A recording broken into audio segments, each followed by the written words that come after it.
খাচ্ছে। তো আমাদের কাছে ওই ওসি কাঞ্চনপুরের ওসি, তো আমরা ওই বর্তমান বুথ কেন্দ্র যেখানে আছে ওইখান থেকে প্রায় 300 মিটার দূরে আমরা গ্রামের মধ্যে 3টা দোকান আছে। 3টা দোকানের মাঝখানে একটা গাছ আছে, খুব সুন্দর গাছ। এখানে বইলে একটু ঠান্ডা হাওয়াও আছে, খুব আরাম ওইখানে বইলে। লোকজন বুথ দিতে আসছে, তো এখানে গিয়ে ওরা একটু রেস্ট নিচ্ছে, জল পানি খাচ্ছে।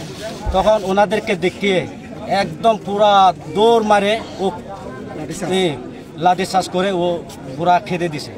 তো আমার প্রশ্ন হলো, কেন উনি একজন শিক্ষিত লোক, কেন ওই কাজটি কেন করবেন?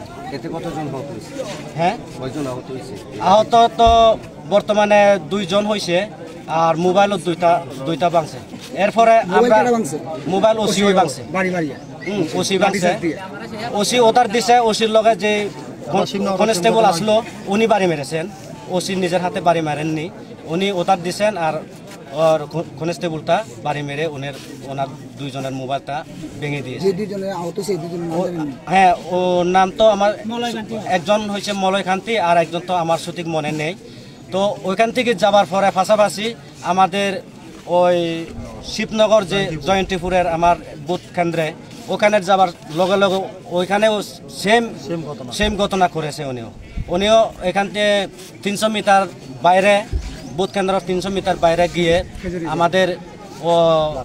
আমাদের কি সামান্য একটা খিচুড়ি খাওয়ার জন্য লোকজনকে আয়োজন করেছেন। ও সময়ে খিচুড়ি খাবার টাইমে উনি গিয়ে কোনো মাছ কিছু করেননি, লাঠি চার্জ মেরে পুরা বাগিয়েছেন। তখন আপনারা কি সিদ্ধান্ত নিয়েছেন? আমরা সিদ্ধান্ত নিছি যে উনি কি কারণে এসব করলো। আমার প্রশ্নটা হইল যে আজ থেকে আমরা অনেক বছর ধরে আমরা এখানে ভোট দিতে আসছি। আমরা পাশাপাশি এখানে সিপিএম আছে, বিসিবি আছে, অন্যান্য বিভিন্ন দলীয় আছি। কিন্তু আমরা কথা হলো, আমরা এখানে কোনো বছর আমরা এখানে কোনো গন্ডগোল হয়নি, মারপিট হয়নি, বুথ লইয়া কোনো পার্টি বিপক্ষ কোনো জামলা কিচ্ছু হয়নি। তো ওইটা নিয়ে কেন উনি আমাদেরকে কেন ঝামেলা করেছেন, কেন মেরেছেন আমাদের? ভোট চলছে, এখন ভোট চলেননি, এখন ভোট আমরা তালা মারে রেখে দিয়েছি। তালা তো মারেননি, ভোট বন্ধ করেছি।